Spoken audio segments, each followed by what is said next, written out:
Fashionable बहू, संस्कारी ननद। शोभा की इकलौती बेटी साहिल ने एक फैशनेबल लड़की विभा से लव मैरिज कर ली और उसे अपने घर ले आया। उसकी माँ ने दोनों को देखा तो बोलने लगी, अरे साहिल, ये किस नाटक वाली को ले आया तू? और इसने ये इतने छोटे कपड़े क्यों पहन रखे हैं? माँ, ये नाटक वाली नहीं, आपकी बहू है। मैंने इससे शादी कर ली है। विभा, माँ के पैर छुओ। कम ऑन साहिल, मैं किसी के पैर नहीं छू सकती। विभा, ये हमारा कल्चर है, घर के बड़ों के पैर छूते हैं। ओके साहिल।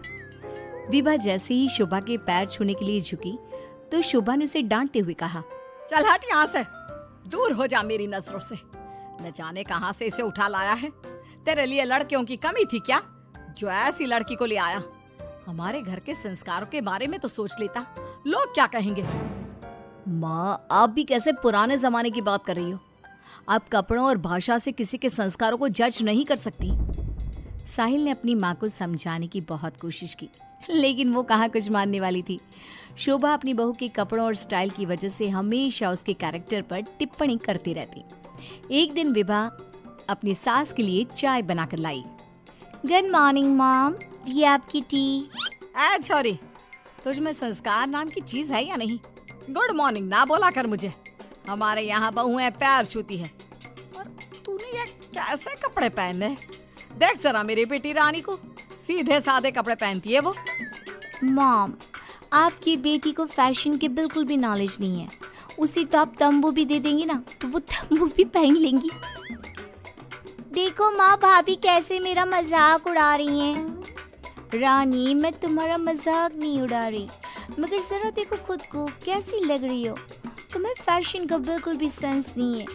कुछ तो लड़कियों वाली हरकतें किया करो। चलो कोई बात नहीं, मैं आ गई हूँ ना, सब सिखा दूंगी। इतना कहकर विभा वहाँ से चली जाती है और रानी सोचने लगती है, भाभी आपने मेरा मजाक उड़ाकर अच्छा नहीं किया। अब देखो मैं कैसे आपको इस घर से बाहर निकालती हूँ।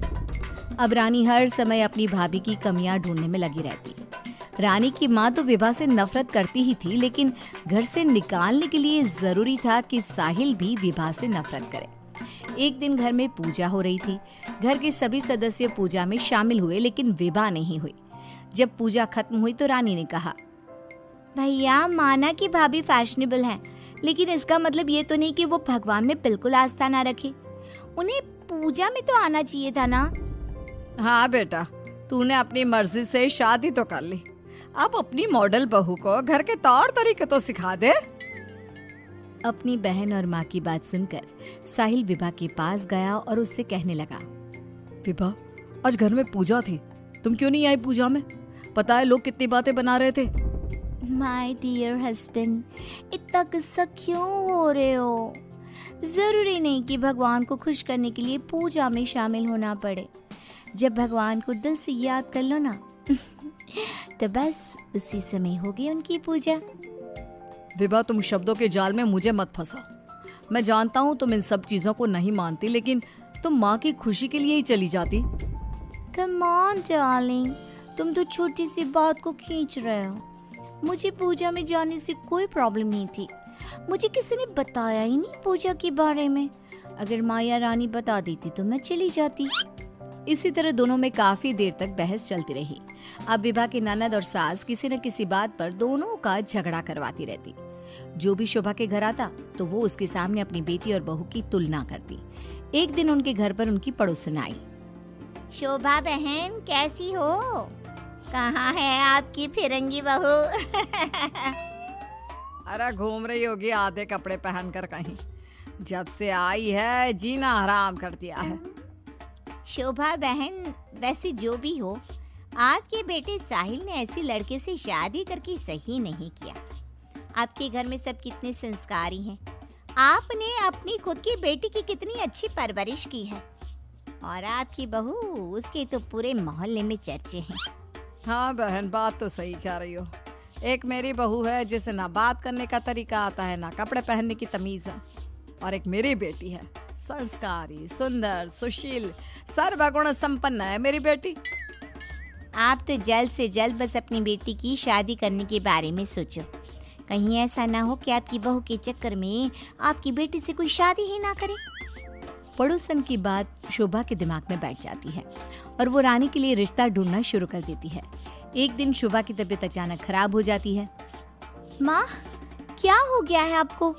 आप दिन भर अपने कमरे में लेटी क्यों रहती हो? अरे पता नहीं बेटी क्या हो गया है, कई दिन हो गए बुखार आ रहा है। मॉम, आपको डॉक्टर के पास जाना चाहिए, ऐसे तो आपकी हेल्थ खराब होती जाएगी। ओ अंग्रेजन, अपनी अंग्रेजी अपने पास रख। माँ किसी डॉक्टर के पास नहीं जाएगी। मैं अभी माँ को काढ़ा बना कर देती हूँ, माँ बिल्कुल ठीक हो जाएंगी। लेकिन रानी, डॉक्टर ब्लड टेस्ट करके बता देगा कि मॉम का फीवर क्यों नहीं उतर रहा। इसी तरह कई दिन हो गए। शोभा का बुखार उतरने का नाम नहीं ले रहा था और रानी उन्हें डॉक्टर के पास जाने नहीं दे रही थी। एक दिन विभा रानी को बिना बताए शोभा को डॉक्टर के पास ले गई। शोभा को 4-5 दिन हॉस्पिटल में रहना पड़ा। इसी बीच विभा ने अपनी सास की बहुत देखभाल की, लेकिन रानी एक बार भी अपनी माँ से मिलने नहीं आई। बहू, मेरी इतनी ज्यादा तबीयत खराब थी, लेकिन रानी मुझसे एक बार भी मिलने नहीं आई। डोंट वरी मॉम, घर में कोई नहीं है ना, तो वो घर में ही रहती है। अब डॉक्टर ने बोला है कि आप घर आ सकती हैं, तो आप ज्यादा सोचिए मत। अब शोभा को पहली बार अपनी बेटी और बहू के संस्कारों के बीच का अंतर पता चला। शोभा अपनी बहू को प्यार करने लगी। एक दिन शोभा ने विभा से कहा, बहू, आज शाम को लड़के वाले रानी को देखने आ रहे हैं। रानी और तुम बाजार चली जाओ, खाने का कुछ सामान और रानी के लिए अच्छी सी साड़ी लेकर आना। माँ, मैं भाभी के साथ नहीं जाऊंगी। वो साड़ी दिलाने की जगह कोई स्कर्ट या जींस दिलाकर ले आएंगी। बहू, तू इसे साड़ी ही दिलाकर लाना, ठीक है? Okay mom.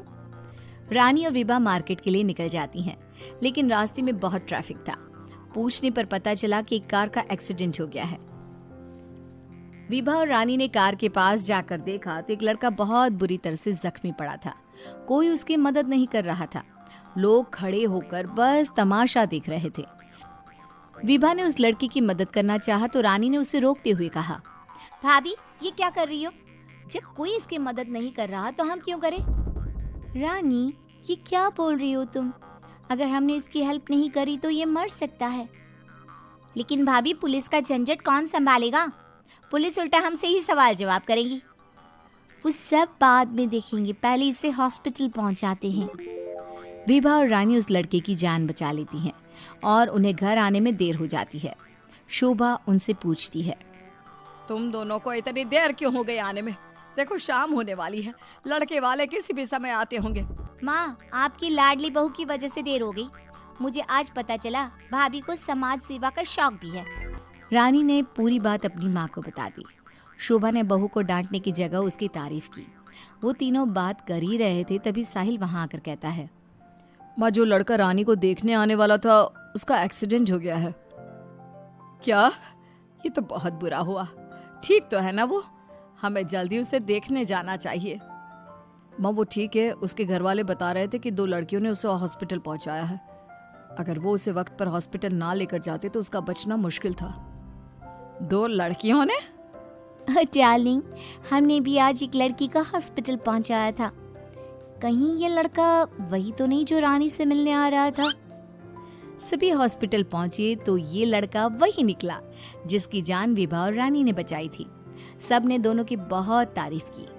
रानी ने अपनी भाभी से माफी मांगते हुए कहा, भाभी, मुझे माफ कर दो। मैंने हमेशा आपको गलत समझा।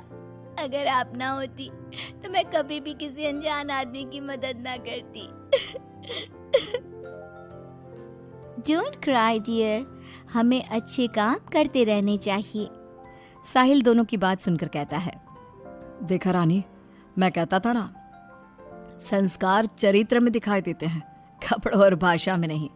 इसीलिए कभी किसी के कपड़े देखकर उसका कैरेक्टर सर्टिफिकेट नहीं बनाना चाहिए।